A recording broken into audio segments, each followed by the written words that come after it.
আরও একটা নতুন দিন শুরু করে দিলাম তোমাদের সকলকে সাথে নিয়ে।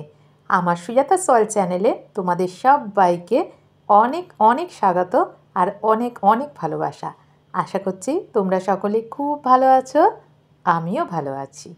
আর এই দেখো, সকালবেলা ঘুম থেকে উঠে প্রতিদিনের মতো আবারও এসে একটু বেলকনিতে দাঁড়ালাম। এখানে একটু দাঁড়িয়ে তারপরে কাজে হাত দেবো।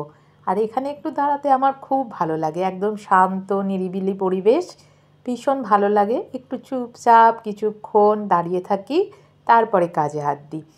আর বেশিক্ষণ তো দাঁড়ালে চলবে না, ছেলে বেরোবে, অনেক কাজ, রান্না বান্না সব কিছু এখন তো একা হাতে করতে হয়, তাই না? তাই প্রচুর কাজ।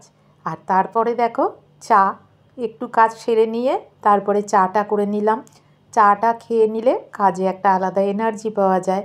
সেই জন্য লিকার চা চিনি ছাড়া, সাথে টোস্ট বিস্কুট। আমার তো ভীষণ ভালো লাগে চা এরকম ডুবিয়ে ডুবিয়ে টোস্ট বিস্কুট খেতে। তারপরে ব্রেডগুলোকে সেঁকে রাখছি আমার জন্য। আমার ছেলে বা মেয়ে কেউই ওরা ব্রেড খেতে অতটা পছন্দ করে না। ব্রেডটা আমি ভীষণই ভালোবাসি, আমার প্রতিদিন হলে প্রতিদিনই আমি খুব খুশি। হ্যাঁ, আর এই যে ব্রেডের সাথে আজকে জিলাপি খাবো। যদি এটা প্রথমেই খাইনি, এইটা অনেকটা পরে খেয়েছি, প্রায় 11টার সময়, কিন্তু আমি এটা দেখালাম তোমাদের। আজকেই জিলাপি দিয়ে খেয়েছি। আগের দিন রাত্রিবেলা আমি কিনে এনেছিলাম, বেরিয়েছিলাম তখনই জিলাপিগুলো রাখা ছিল। আর ছেলে বেরোনোর আগে ছেলেকে এই যে একটু ইয়াপ্পি করে দিচ্ছি। ও ব্রেড পছন্দ করে না, আর আজকে আর রুটি করিনি, সেই জন্য ওকে করে দিচ্ছি। ও আবার এইসবই খেতে ভালোবাসে, পরোটা, লুচি, এই ইয়াপ্পি, ম্যাগি এইসব দিলে খুব খুশি। পাস্তা করে দাও, চাউমিন করে দাও, এইসব করলেই ভালো লাগে ওর খেতে। কিন্তু মুড়ি বা ব্রেড এইগুলো ও একদম পছন্দ করে না খেতে। যেগুলো আবার আমি মুড়িটা অতটা, সন্ধেবেলা হলে ঠিক আছে, সকালের দিকে মুড়িটা অতটা আমিও পছন্দ করি না। কিন্তু ব্রেড আমি রোজ হলে রোজই আমি খুব খুশি। আমি ওগুলোই, কেক, ব্রেড, এইসব জিনিসগুলো পছন্দ করি। দেখো ছেলের হয়ে গেল তৈয়ারি, এবার ছেলেকে দিয়ে দিচ্ছি খেতে। তারপরে আবার তো দুপুরের রান্না। আজকে কিন্তু ভীষণ সুন্দর একটা মাছের ঝোল করেছি, হালকা পাতলা একেবারে। আর এই দেখো, এটা একটা চারা পোনা, মানে ছোট পোনা মাছগুলো, এটা কেটে রাখা আছে। আর এখানে একটুখানি মাছের মাথা আছে, আর এক পিস মাছও রয়েছে। এটা আবার একটুখানি বড় ওর থেকে। এইগুলো সব দিয়েই আজকে মাছের ঝোলটা করব। যদিও ছেলের মাছ ভাজা রাখতে হয় বলে দুটো আমি আলাদা সরিয়ে রাখছি, ওর জন্য ওটা ভাজা রাখা হবে। আর এই দেখো, মাছগুলোকে ভেজে নিচ্ছি। আজকে একেবারে হালকা পাতলা মাছের ঝোল, এইভাবে বানিয়ে খেলে কোনো রকম গ্যাস, অম্বল, কোনো রকম কষ্ট হবে না শরীরে।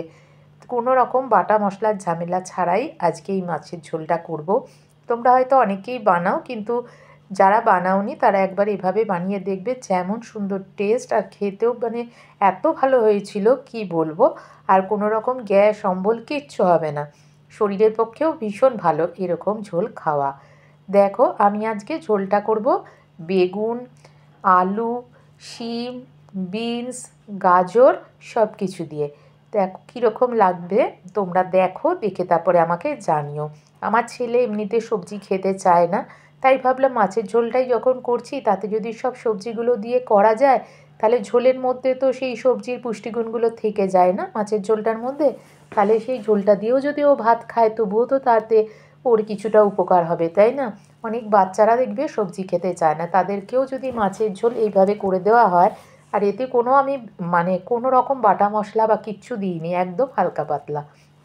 দেখো, বেগুনটা আগে ভেজে নামিয়ে নিলাম, তারপরে আমি এখানে একটু কালো জিরে দিয়ে দিলাম ওই তেলটার মধ্যেই, আমি আর আলাদা করে তেল দিইনি। কালো জিরে ফোড়নে দিয়ে দিলাম, দিয়ে আমি ওর মধ্যে এবারে দেখো শিমগুলো ভেজে নিচ্ছি। আর আলু আর গাজর আমি একটু হালকা করে ভাপিয়ে রেখেছি, যেহেতু ওই দুটো একটু শক্ত, তাই। আর এই শিম আর বিনস ওই তেলের মধ্যে দিয়ে আমি কালো জিরে ফোড়ন দেওয়ার পর শিম আর বিনস দিয়ে আমি ওইটাকে একটু ভাজা ভাজা করে নিচ্ছি। বেশ কিছুক্ষণ হালকা ভাজা ভাজা করে নিচ্ছে। আর এই দিকে তো আমি মাছগুলো ভেজে নামিয়ে রেখে দিয়েছি, ওইগুলো এখানে রাখা আছে। বেগুনটা ভেজেও আমি ওই মাছ ভাজার মধ্যেই রেখে দিয়েছি ওখানে। আর এখানে ছেলের একটা মাছ ভাজা রেখে দিয়েছি। দেখো, গলা বসে যাচ্ছে। আমরা না ভয়েস দিতে গেলেই যত রাজ্যের কাশি সব আসতে শুরু করে, এমনিতেও হয়, ভয়েস দিতে গেলে যেন আরও কষ্ট হয়, সরি গো। আর এই দেখো, এগুলো সুন্দর ভাজা ভাজা হয়ে গেছে, দেখতেই পাচ্ছ। এইবারে আমি ওর মধ্যে ওই যে ভাপিয়ে রাখা গাজর আর আলুটা দিয়ে দিলাম। যেহেতু ভাপিয়ে রেখেছিলাম তাই জন্য আমি একটু পরে দিলাম। এই দেখো ওই তেলের মধ্যেই কিন্তু আমি সব করছি, মাছ ভেজে এবার তার মধ্যেই আমি সব রান্নাগুলো করে নিচ্ছি। দেখো আলু আর গাজর দিয়ে আবারও একটু নাড়াচাড়া করে নিচ্ছি, আরও কিছুক্ষণ এইভাবে ভাজা ভাজা করে নিচ্ছি। আরও যদি তোমাদের ঘরে কোনো সবজি থাকে, ফুলকপি বা কিছু আরও অন্য সবজিও এর মধ্যে দিয়ে দিতে পারো, ভীষণ ভালো হবে।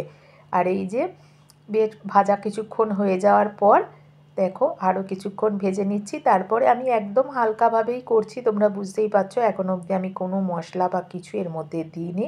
আমি অল্প একটু টমেটো দিয়ে দিলাম, মানে ছোট্ট একটা টমেটো, ওটা কেটেই আমি এর মধ্যে দিলাম। আর কাঁচা লঙ্কাগুলো কুচিয়ে রেখেছিলাম, আমি শুধু কাঁচা লঙ্কাতেই করবো এটা। হ্যাঁ, কাঁচা লঙ্কাগুলো এর মধ্যে দিয়ে দিলাম। আর যদি ঝাল বেশি দরকার হয় তো একটু গুঁড়ো লঙ্কা দিও।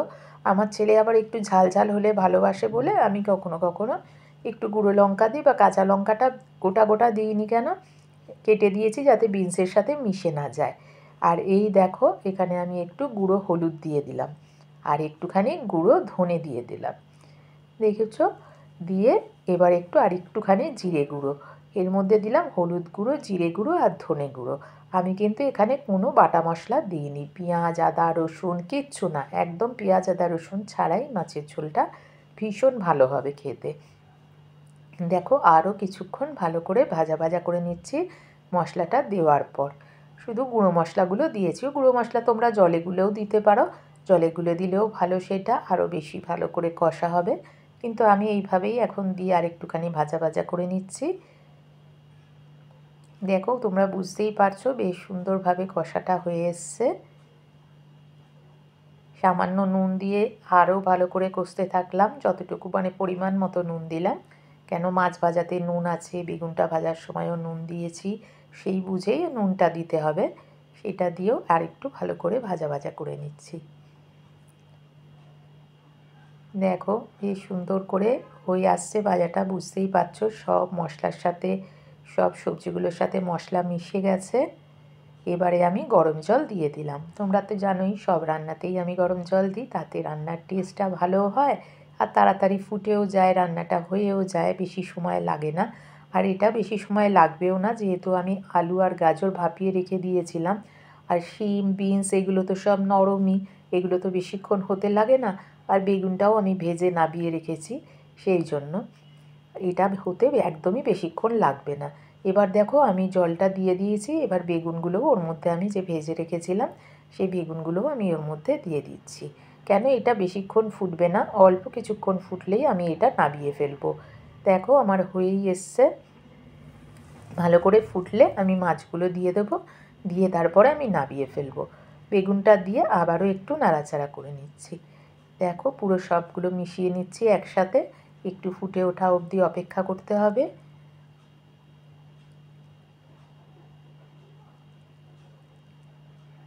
এই দেখো আমার ট্রাইপডটা নষ্ট হয়ে যাওয়াতে না খুব অসুবিধা হচ্ছে ফোনটা হাতে ধরে ধরে করতে, আর গলাটা যে বসে যাচ্ছে তোমরা তো বুঝতেই পারছো, গলার অবস্থা খারাপ। এবার মাছগুলোকে আস্তে আস্তে দিয়ে দিচ্ছি আমি ঝোলের মধ্যে।